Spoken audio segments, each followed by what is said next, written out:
आप सब कैसे हो। आशा करती हूँ आप सब अच्छे हो, मस्त लाइफ को अच्छे से एंजॉय कर रहे हो।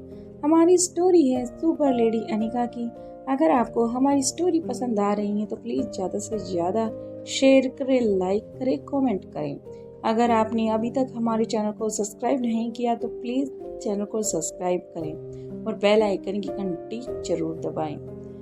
वीडियो को बिना किसी देरी के स्टार्ट करते हैं। सब कैसे हो। आशा करती हूँ आप सब अच्छे हो, मस्त लाइफ को अच्छे से एंजॉय कर रहे हो।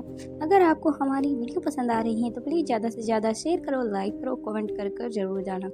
और चैनल को अब तक सब्सक्राइब नहीं किया तो प्लीज़ सब्सक्राइब कर जरूर जाना। बिना किसी देरी के वीडियो को ध्यान में रखते हुए आगे की स्टोरी स्टार्ट करते हैं। और आप सभी को दिल से हैप्पी होली।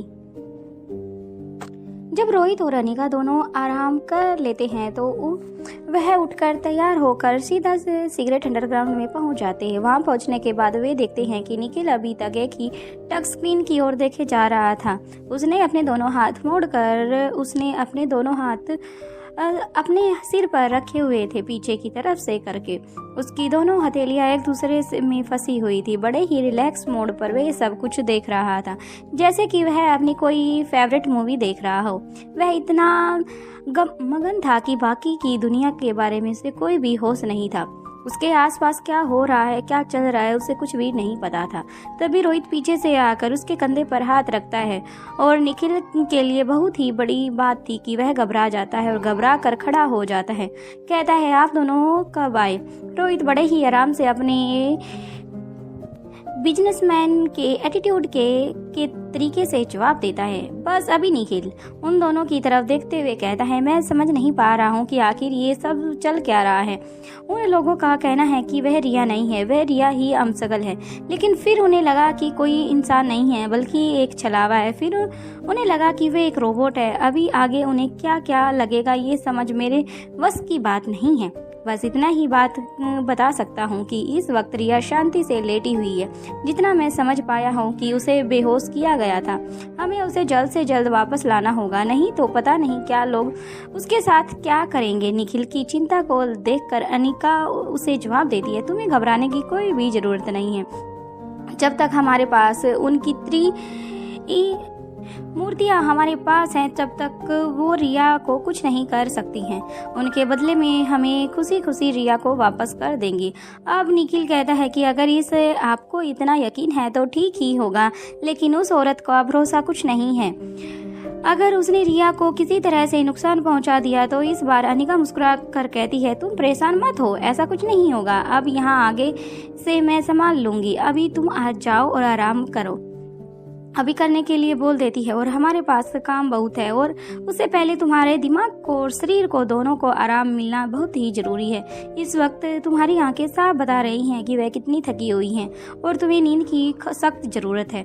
अब निखिल को कुछ कहने की कोशिश करता है, लेकिन उससे पहले ही अनिका बड़े ही आराम से कहती है, अब तुम जा सकते हो। इतना कहने के बाद वह अनिका रोहित की तरफ मुड़ जाती है और कौटिल्य के पास अब यहाँ से जाने का कोई भी आराम करने के अलावा कोई भी चारा नहीं था। निखिल कौटिल्य जल्दी से मैडम, हाँ जी मैडम कहकर वहाँ से चला जाता है। कौटिल्य के साथ अनिका और रोहित का व्यवहार सौहार्दपूर्ण मात्र एक बिल्कुल दोस्त के समान ही था, क्योंकि अनिका उसे हमेशा अपना दोस्त की तरीके से ही बात करती थी और कौटिल्य हमेशा अनिका को मैम की तरह।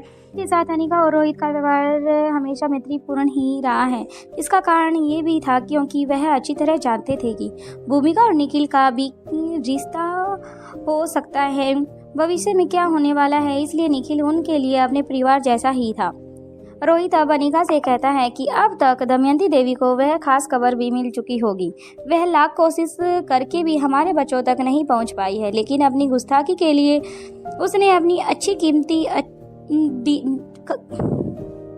चीज चुका चुकी है। तुम्हारा दिया गया सबक उसको हमेशा के लिए याद रहेगा। अनिका रोहित की तरफ देखती है और फिर एक पल की खामोशी के बाद कहती है, हम भी उसकी अपनी औलाद तक नहीं पहुंच पाए। योगराज को दमयंती देवी ने जन्म नहीं दिया था, वह उसने गोद लिया था।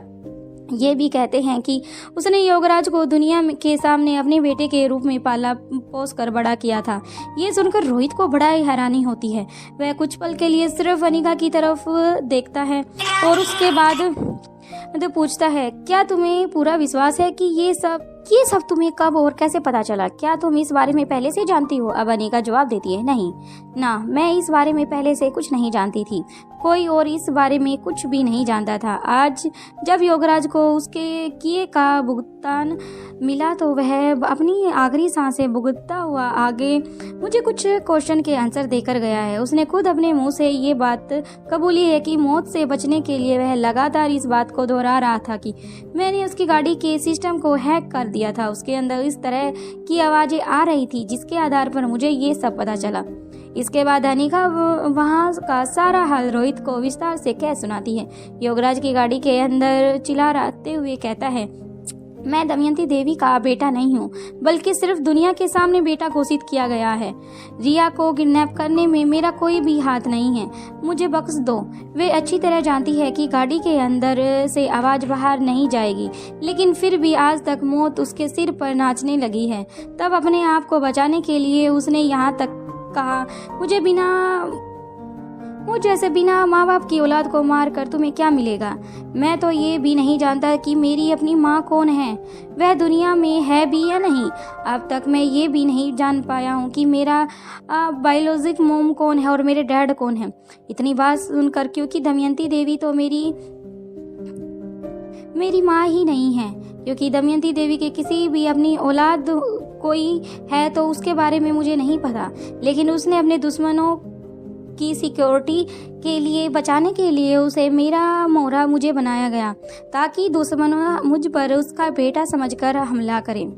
अपनी बात को जारी रखते हुए आगे कहता है, दमयंती देवी की हर बात को माना उसके गुनाहों की सजा है, तो मुझे क्यों दे रही हो? फिर एक डरे हुए बच्चे की तरह रोते हुए बिलखते हुए कहता है, मुझे एक बार छोड़ दो, उसके बाद दोबारा कभी तुम्हारे सामने नहीं आऊँगा, तुम्हारे किसी काम के बीच में नहीं आऊँगा।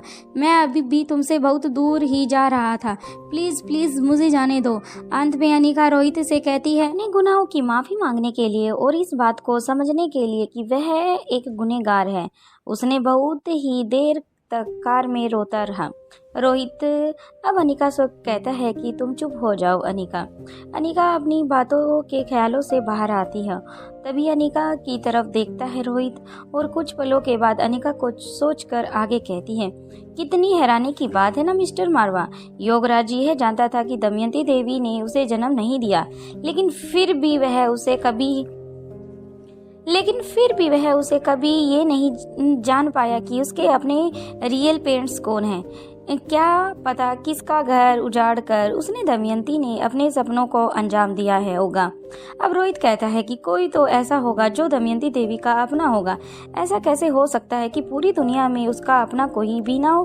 क्योंकि मेरी जानकारी के हिसाब से वह अनाथ नहीं है, उसका परिवार था। अब अनिका कहती है, तुम बिल्कुल सही कह रहे हो, लेकिन फिलहाल हमें इस बारे में ज़्यादा सोचने और जांचने की पड़ताल करने की कोई भी ज़रूरत नहीं है। मुझे लगता है कि हमारे दमयंती की जो मोर है, हमें उन्हें ही ध्यान में रखते हुए आगे का प्लान करना चाहिए, ताकि हमारे रास्ते में कोई भी बाधा उत्पन्न ना हो। इतनी बात सुनकर रोहित चुप हो जाता है, अनिका की बातों की तरफ देखने लग जाता है। फिर अनिका को एक प्यारी सी स्माइल देता है, लेकिन अनिका थी कि जो रोहित की तरफ ना देखकर अपनी बातों में लगी हुई थी। हमारे दमयंती देवी की जो मोहर, हमें उनके दम पर आगे बढ़ने का कोई ना कोई रास्ता जरूर मिल जाएगा, खासकर लच्छो हो। या इतना कहने के बाद अनिका चुप हो जाती है और फिर से कुछ सोचने लग जाती है। इसी वक्त रोहित उसके कंधे पर हाथ रखता है और पूछता है, क्या हुआ अनिका, तुम्हारे दिमाग में कुछ और भी चल रहा है? अनिका जवाब देती है, मैं सोच रही हूँ कि हमें आनंद से मिलना जाना चाहिए। रोहित अनिका की बात का जवाब देते हुए कहता है, तुम्हारी बात तो बिल्कुल ठीक है ना, हमें वहाँ जाना चाहिए। आखिर तुम्हारी बहन की होने वाली रिश्तेदारी जो है, तभी अगर अभी तुम उससे कुछ बात करना चाहती है तो क्या तुम्हें ऐसा लगता है कि इस वक्त वो कोई बात करने की स्थिति में होगा? क्या तुम्हें पूरा विश्वास है इस वक्त हमारा जाना वहाँ पर ठीक नहीं होगा? अब अनिका कुछ परेशान हो जाती है और कहती है, नहीं, मुझे भी ये भी ठीक नहीं लगता। इस वक्त हमें वहां जाकर जरूर आना चाहिए। रोहित को अनिका बताते हुए कहती है कि लक्ष्य एक मजबूत इंसान है। दरअसल मुझे लगता है कि वह उस विषय पर देर करना ठीक नहीं होगा। हम एक बार वहां चलते हैं। अगर हमारा लक्ष्य से उस बारे में कोई बात हो सकती है तो ठीक है, नहीं तो उसे दिलासा देकर लौट आएंगे। अब रोहित कहता है जैसा तुम्हें ठीक लगता है, मैं भी इंतजार करता हूँ, वहाँ खबर भी भिजवा देती हूँ। इसके बाद रोहित वहाँ से कुछ कदम दूर जाने लगता है ताकि चिराग मेहता और सिक्योरिटी को इन्फॉर्म करके उसे बताया जा सके कि वह अनिका और रोहित लक्ष्य से मिलने के लिए जा रहे हैं। रोहित मारवा अपनी धुन में ही आगे की तरफ बढ़ रहा था, लेकिन फिर उसे कुछ याद आता है और वो अपने कदम वहीं पर रोक लेता है और पीछे की तरफ देखने लग जाता है। वह अनिका की तरफ घूमकर कहता है, क्या तुमने ये सोच लिया है कि दमयंती देवी के पास मौजूद रिया के लिए अब क्या करना है? पहले अनिका सिर्फ मुस्कुराती है और कुछ सेकंड के बाद इस बात का जवाब देती है, हाँ मैंने इस बारे में भी काफ़ी पहले से ही सोच लिया है, बस उसी को अंजाम देने का इंतजार कर रहे हैं। रोहित अपनी गर्दन हिलाता है और फिर फोन पर बात करने लग जाता है।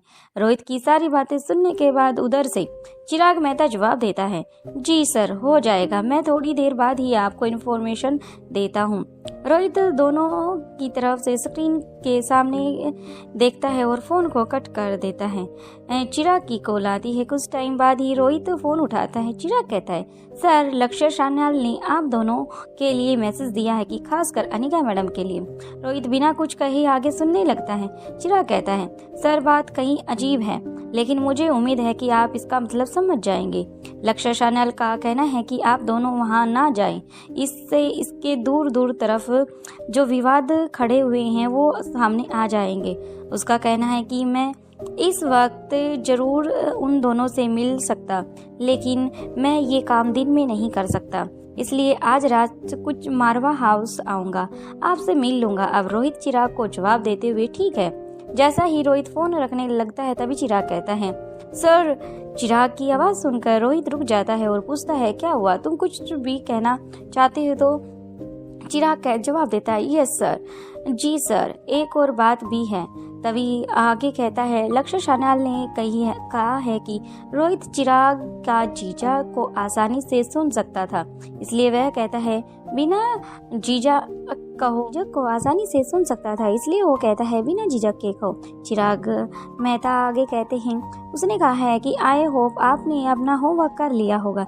रोहित पलटकर चिराग से कहता है, लक्ष्य सान्याल ने जिस वक्त भी मिलने चाहे उसे सिगरेट मारवा हाउस में ले आना। चिराग कहता है, जी सर हो जाएगा। ये सारी बातें अनिका सुन ही रही थी, इसलिए उसे अलग से इस विषय पर कुछ भी जानने की जरूरत नहीं थी।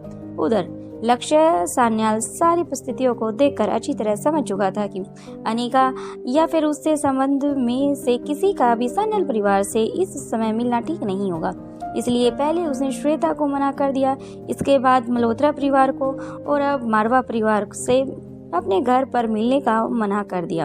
अब अनिका ने एनी से बात करती है। अनिका पूछती है कि एनी, क्या तुम्हें पता है कि सब काम अच्छे से हो जाएगा? इस काम को पूरा करने में और कितना टाइम लग जाएगा? एनी जवाब देती है, मैम पूरा करने में लगभग 36 घंटे लग जाएंगे। अनिका पूछती है, तुम्हें पूरा विश्वास है करना तब तक काम पूरा हो जाएगा? अब एनी जवाब देते हुए कहती है, जी मैडम ये पूरा हो जाएगा। अब अनिका अपनी तसल्ली के लिए एक बार फिर से पूछती है, तुम्हें पूरा यकीन है ना, ये एक्सक्यूजेस फुल है ना? अब एनी जवाब देती है, हाँ मुझे पूरा विश्वास है कि मैंने उसके सभी सॉफ्टवेयर और हार्डवेयर को अच्छी तरह से स्कैन कर लिया था। मैं ज़रूर इस समय पर बता दूंगी, आपको याद होगा आपके ही कहने पर इसके लिए सॉफ्टवेयर मैंने खुद तैयार किया था और उसके बाद डाउनलोड भी कर लिया था। अब अनिका कहती है, मुझे तुम पर पूरा विश्वास है कि तुम जरूर इसे पूरा कर लोगी। मैं अपने अगले टारगेट से बहुत ही करीब हूँ, बस इसलिए कंफर्म करने के लिए आई थी ताकि आपने अगले काम को अंजाम देने से पहले सही निर्णय ले सकूं। दमयंती देवी का किला। दमयंती देवी अब तक अपनी रिसर्च लैब में पहुंच चुकी थी, जहां पर रिया लेटी हुई थी। उसके चारों ओर डॉक्टर्स और साइंटिस्ट मौजूद थे। सभी अपनी तरफ से अलग अलग तरह की प्रयासों में लगे हुए थे, लेकिन किसी भी नतीजे पर नहीं पहुंच पा रहे थे। दमयंती देवी के आते ही वे सभी वहां से कुछ कदम पीछे की तरफ हट कर दूर खड़े हो जाते हैं और अपने हाथ आगे की तरफ बांधकर सिर झुका लेते हैं। अब दमयंती देवी रिया के पास जाती है। पहले वह सिर्फ उसे बड़े ही गौर से देखती है और फिर उसके शरीर को कोई भी हिस्सा ऐसा नहीं था जिसके आधार पर यह कहा जा सके कि यह इंसान नहीं। लेकिन उसके पास जितनी भी औरतें साइंटिस्ट थी, उनका कहना था कि सामने मौजूद रिया एक इंसान नहीं है। अब दमयंती देवी उसे हाथ लगाकर देखती है। रिया को छूने पर भी इसका एहसास बिल्कुल वैसा ही था जैसे कि किसी बच्चे को छूने पर होता है। उसकी हथेलियां हल्की गर्म और बाकी का शरीर का टेम्परेचर सामान्य व्यक्तियों जैसा था। उसकी नाक के आगे हाथ रखने के उससे हल्की सी गर्म आती जाती हवा महसूस हो रही थी। त्वचा पर हल्के रोए दिखाई दे रहे थे। वह उसके शरीर को अलग अलग जगहों पर दबा कर भी देख रही थी। वह यह पक्का करने की कोशिश करती है कि उसके शरीर में कहीं कोई सेंसर या किसी प्रकार का कोई डिवाइस तो नहीं छुपा हुआ। अगर ऐसा है तो या फिर नहीं है तो उसे किस आधार पर एक मशीन कहा जा सकता है। विज्ञान की दुनिया में ऐसा नमूना अपने आप एक बहुत बड़ी कामयाबी है। दमयंती देवी खुद भी एक साइंटिस्ट थी। वह अपनी तरफ से पूरी तरह से तसल्ली करती है कि वह कोई लूप फॉर्मूले से बनाई हुई कोई रोबोट तो नहीं है, लेकिन वह कुछ भी नहीं ढूंढ पाने में नाकाम रहती है। वह अच्छी तरह जानती थी कि अगर उसकी टीम ने कहा है कि यह एक मशीन है तो निश्चय ही एक मशीन ही होगी। लेकिन इस मशीन को बिना तोड़े फोड़े और किसी तरह से ज्वाइंट किए बिना ही कैसे एक बिल्कुल बच्चे जैसा आकार दिया जा सकता है। अब दमयंती देवी काफी सोच विचार में पड़ जाती है कि इस मशीनरी को कार्यशैली को कैसे समझा जाए। अब अपने आप में एक बड़ा ही क्वेश्चन बन चुका था। काफी देर तक दमयंती देवी प्रयास करती रहती है और उसके बाद अपनी टीम से कहती है, आप सभी अपने काम को जारी रखो। दमयंती देवी का आदेश सुनकर सभी आज्ञा मानने के अंदाज में अपना सिर झुका देते हैं। इतना कहने के बाद दमयंती देवी वहां से बाहर जाने लगती है। अब वह केवल 15 कदम दूर ही आगे की तरफ बढ़ी थी। एक जोर की आवाज के साथ एक ब्लास्ट होता है। वह अपने कानों पर हाथ रख कर नीचे झुक जाती है। उसके कुछ पलों के बाद जैसे ही माहौल सामान्य होता है, वह पीछे मुड़कर देखती है तो वह मशीन यानी कि रिया छोटे छोटे टुकड़ों में इधर उधर बिखर चुकी थी। इस घटना के चलते ही वहां मौजूद सभी लोग डर के कारण उनके सभी के चेहरे सफेद पड़ चुके थे। किसी के कानों में केवल भी भी की आवाज ही सुनाई दे रही थी। किसी के सिर घूम रहा था तो किसी की आंखें बिल्कुल खुली की खुली रह गई थी। कुछ ने तो अपनी आंखों के आगे हाथ लगाकर उन्हें मसलना स्टार्ट कर दिया था। उनके सामने बिल्कुल अंधेरा छा चुका था। कुछ जमीन पर गिर पड़े थे और जबकि कुछ बुरी तरह से घायल हो चुके थे और उनका खून बहा जा रहा था। इनमें से कुछ अपनी जान भी गंवा चुके थे। इस घटना के तुरंत बाद दमयंती देवी के सिपाही उसे चारों ओर से घेर कर सुरक्षा कवच देने की कोशिश करते हैं, लेकिन दमयंती देवी उन्हें पीछे हटा जाने का आदेश देती है। सभी पीछे हट जाओ, हमें देखने दो। दमयंती देवी को ये समझने में तकनीक भी देर नहीं लगती कि यह ब्लास्ट उसके लिए एक संदेश है। अगर वह अनिका चाहती है तो वह इस ब्लास्ट के जरिए दमयंती देवी के जान भी ले सकती थी, लेकिन उसने ऐसा नहीं किया, जिससे कि यह बात बिल्कुल स्पष्ट हो चुकी है कि उसका इरादा दमयंती देवी को जान लेना नहीं बल्कि कुछ और ही है। अब दमयंती देवी के चेहरे पर रोष का भाव साफ साफ दिखाई दे रहा था, लेकिन डर कहीं भी नामो निशान नहीं था। वह गुस्से में दमदमाती हुई वहां से बाहर चली जाती है और सीक्रेट अंडरग्राउंड मारवा हाउस। प्रीति अच्छी तरह जानती थी कि उससे पहले अनिका के लिए इस तरह की सभी काम राजलक्ष्मी द्वारा किए जाते थे जो अब प्रीति करती हैं। यूँ तो प्रीति एक कामयाब डॉक्टर थी, वैसे भी जिसे अनिका के अंडर प्रैक्टिस करने को मिली हो वो एक अपने आप में बहुत बेहतरीन डॉक्टर ही है। क्योंकि उसे अनिका के अनुभव का फायदा मिलना भी स्वाभाविक ही था। लेकिन इस वक्त प्रीति के पास काम ज्यादा था और वक्त कम था। इस परिस्थिति में उसे किसी भी भरोसेमंद की मदद की जरूरत थी। वह भरोसेमंद व्यक्ति और कोई नहीं बल्कि राजलक्ष्मी के अलावा और कोई नहीं हो सकता था। लेकिन इस वक्त समस्या ये थी कि राजलक्ष्मी लंबे समय तक खड़ी नहीं रह सकती थी और न ही बहुत ज्यादा देर तक बैठ सकती कर काम कर सकती थी। प्रीति कई बार अपना फोन उठाती है और राजलक्ष्मी को फोन मिलाने की कोशिश करती है, लेकिन हर बार की तरह वह कुछ सोचकर अपना फोन वापस रख लेती है। इस स्थिति में उसकी मदद कैसे मांगो? अंत में अपनी कसम कस के करते हुए वह प्रीति यह सोचकर राजलक्ष्मी को फोन मिला देती है कि कम से कम मैं उससे एक बार पूछ तो लूं। अगर मेरा मदद कर पाए तो ठीक है, वरना मैं उसकी स्थिति को समझ सकती हूँ। प्रीति की कॉल देखकर राजलक्ष्मी उत्साहित हो जाती है और मुस्कुराकर फोन उठा लेती है। इससे पहले कि प्रीति कुछ कहती, राजलक्ष्मी कहना स्टार्ट करती है, मैं मेरी होने वाली देवरानी के लिए काफी एक्साइटेड हूँ।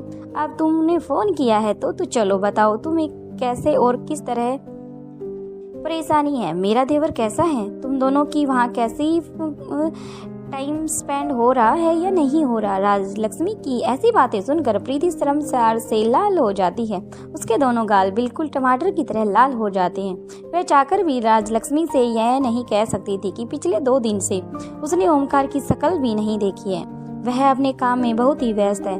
जब प्रीति कुछ बोल नहीं पाती तो राजलक्ष्मी एक बार फिर से कहती है, अच्छा ज्यादा मत शर्माओ, चलो इस बात को छोड़ो और बताओ कि कैसे याद किया।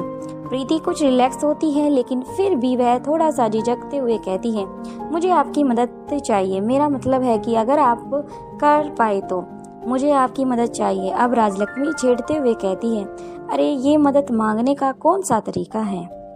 हुआ या तो हमें मदद चाहिए होती है या फिर नहीं चाहिए होती। तुम्हें क्या चाहिए वह बोलो। अब प्रीति जी आराम से चुप होकर अच्छे बच्चे की तरह कहती है, मैं ज़्यादा बात को नहीं बढ़ाना चाहती, लेकिन इस बार वह खुद को संभालते हुए कहती है, दरअसल वह आपकी हालत ऐसी है कि पता नहीं आप मेरी मदद कर पाएंगी या नहीं, इसलिए मैंने ऐसा कहा है। अब राजलक्ष्मी कहती है, ये सोचना तुम्हारा काम नहीं है, ठीक है। माना कि ऐसी स्थिति में तबीयत खराब रहती है, लेकिन इसका मतलब ये नहीं है कि मैं मरीज हूँ। तुम काम बताओ और मैं खुद देखकर बता दूंगी मुझे मदद कर पाऊंगी या नहीं कर पाऊंगी। इसके बाद प्रीति अपनी समस्या राजलक्ष्मी को कह सुनाती है। अब राजलक्ष्मी कहती है, मैं तुम्हारी मदद करने के लिए तैयार हूँ, बस शर्त सिर्फ इतनी होगी, तुम्हें हर वक्त साथ रहना होगा, क्योंकि अब मैं ये काम अकेले नहीं कर पाऊंगी। इसकी वजह से तुम जानती हो। प्रीति खुश होते हुए कहती है, हाँ दी, मैं अच्छी तरह से समझती हूँ कि इनफैक्ट मुझे बस आपकी निगरानी में ही काम पूरा करना होगा, क्योंकि इस काम को मेरा परफेक्शन नहीं है, लेकिन मैं जानती हूँ कि आप इसे बेहतर तरीके से पूरा कर सकती हैं। आप सिर्फ मुझे इंस्ट्रक्शन देती रहे ना, आगे मैं कर लूँगी। अब राजलक्ष्मी कहती है, तो बताओ मेरी होने वाली देवरानी, तुम ये एक्सपेरिमेंट कैसे कर पाओगी और तुम्हें किस तरह से पसंद होगा? प्रीति जवाब देती है, जहाँ आपको अच्छा लगे आप वैसे तरीके से आप करवा सकती हैं, जैसे आप बोलोगी मैं वैसे ही करती रहूँगी। अब राजलक्ष्मी कहती है कि तुम हॉस्पिटल आ जाओ, चलो हम इसे यहीं पूरा कर लेंगे। प्रीति खुश होकर जवाब देती है, ठीक है, मैं अभी आती हूँ। राजलक्ष्मी से बात करने के बाद प्रीति सीधा भूमि के पास पहुँचती है और भूमि से कहती है, भूमि दी, आपने जो काम दिया था मैं उसे पूरा करने के लिए हॉस्पिटल जा रही हूँ। इसे करने के लिए कम से कम 36 घंटे या फिर 48 घंटे तक का समय लग सकता है। प्लीज़ जब तक आप संभाल लीजिएगा। भूमि कहती है, तुम निश्चय होकर अपना काम पूरा करके आओ। मुझे पता है तुम सिर्फ सच की तरह करना और तुम सफल भी हो जाओगी। यहाँ मैं सब संभाल लूँगी। वैसे भी अब मैं यहाँ अकेली नहीं हूँ, कोटिले भी मेरे साथ है। फिर एक सेकंड के बाद कुछ सोचकर दोबारा कहती है, अभी उससे छुपे रुस्तम के बारे में भी काफ़ी कुछ पता लगाना है। पहले तुम अपना ये काम निपटा लो, उसके बाद उसे देखते हैं। ये सुनकर प्रीति के चेहरे पर बड़ी सी मुस्कान आ जाती है। वह झट से कहती है, हाँ भूमि दी, मैं आपकी पूरी मदद करूँगी। प्रीति का कॉन्फिडेंस देखकर उसके चेहरे पर शरारत मुस्कान देखकर भूमि कहती है, अच्छा। अब प्रीति को ये समझने में ज़्यादा देर नहीं लगती कि उसे फिर से एक चपेट मिलने वाली है, इसलिए वह कुछ कदम पीछे की तरफ हट जाती है। अगर यह मेरी किसी भी तरह की ज़रूरत होगी तो मुझे तुरंत इन्फॉर्मेशन कीजिएगा। इतना कहकर वह तुरंत वहाँ से सैंपल लेने के लिए चली जाती है और मीटिंग हॉल मारवा हाउस। यहाँ देर रात तक वक्त हो चुका था जब लक्ष्य मारवा सिक्योरिटी के साथ मारवा हाउस पहुँच चुका था। क्योंकि यह एक सीक्रेट मीटिंग थी इसलिए इसे बिना किसी की खबर किए हुए मीटिंग हॉल में रखा गया था। जबकि मारवा परिवार के संस्कारों के हिसाब से लक्ष्य के पहली बार मारवा हाउस आने पर उसे गेस्ट हाउस से ले जाकर उसका स्वागत किया जाना चाहिए था। लेकिन इस वक्त दवंद और विडंबना ही चल रही थी। किसी को ये भी नहीं पता चलना चाहिए था कि लक्ष्य मारवा हाउस मौजूद है। भला अपने भैया की मृत्यु का शोक स्थिति में वो यहाँ कैसे आ सकता है। इस वक्त जब लक्ष्य को मीटिंग हॉल तक लेकर आया गया तब मीटिंग हॉल में रोहित मारवा और अनिका पहले से ही मौजूद थे। अनिका अपने साथ आनंद का लैपटॉप और परी वाला स्टैचू दोनों ही लेकर आई थी। लक्ष्य को मीटिंग हॉल में दरवाजे के अंदर छोड़ने के बाद सिक्योरिटी गार्ड मारवा हाउस के बाहर चले जाते हैं। सिर्फ चिराग मेहता और लक्ष्य के साथ अंदर आता है। लक्ष्य को देखकर रोहित और अनिका अपनी कुर्सी उठ से खड़े हो जाते हैं। रोहित आगे बढ़कर उसे हाथ मिलाता है फिर कहता है, जो भी कुछ हुआ उसके लिए I am so sorry. I hope आप समझ सकते होगे तुम्हें यहाँ तक आने के में कोई भी परेशानी नहीं होगी। लक्ष्य मुस्कुरा कर जवाब देता है, नहीं बिल्कुल भी नहीं। इनफैक्ट मेरे लिए यहाँ आना उतना ही ज़रूरी था जितना कि आप लोगों के लिए मुझे मिलना। इसके बाद रोहित लक्ष्य को किस कुर्सी पर बैठने का इशारा करता है और खुद भी अपनी जगह पर बैठ जाता है।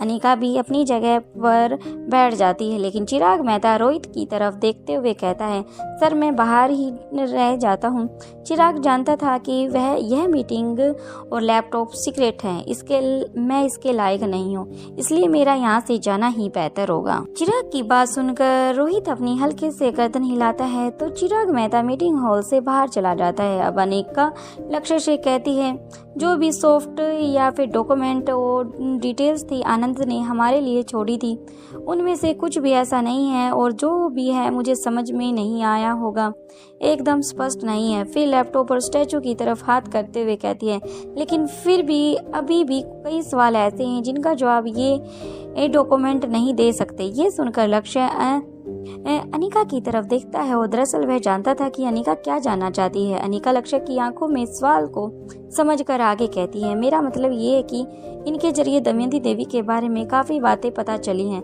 लेकिन मैं वहाँ दमयंती देवी के लिए नहीं बल्कि आनंद की सच्चाई को जानने के लिए गई थी ताकि मैं उसके बाद तुम्हारी हकीकत के बारे में जान सकूं। इसके बाद अनिका 2 से 3 लाइन और आगे बोलती है और फिर चुप हो जाती है। अनिका के चुप होने के बाद कुछ टाइम 2 से 3 मिनट तक का सन्नाटा छा जाता है। एक बार फिर से कहना स्टार्ट करती है, शायद तुम्हें सुनने में अच्छा ना लगे लेकिन आनंद ने जो छवि खड़ी थी उसके बाद मेरी जगह कोई भी होता निश्चित तौर पर तुम पर संदेह कर सकता था। अब लक्ष्य अपने दोनों हाथ टेबल पर रखता है और आगे की ओर होते हुए कहता है, मैं बात को ज़्यादा लंबा तो नहीं खींचूंगा, पहले मैं आपके लिए सवाल का जवाब देता हूँ। आपने जो भी देखा कुछ भी समझा उसका आधार काफ़ी मजबूत था, लेकिन कई बार आंखों देखा सच नहीं हो सकता और कानों सुना भी गलत नहीं हो सकता, इसलिए मैं आपकी बात को और ज़्यादा नहीं बढ़ाना चाहता। बाकी का नेक्स्ट एपिसोड में देखते हैं। वीडियो पसंद आ रही है तो प्लीज़ ज़्यादा से ज़्यादा शेयर करें, लाइक करें, कमेंट करें। जल्द मिलते हैं न्यू एपिसोड के लिए। वीडियो लेट के लिए दिल से सॉरी। Thank you friends. और वैम्पायर वाली स्टोरी काफ़ी इंटरेस्टिंग है और जो सुनते हैं बस मैं यही बताना चाहती हूँ कि नेक्स्ट एपिसोड कल तक आ जाएगा।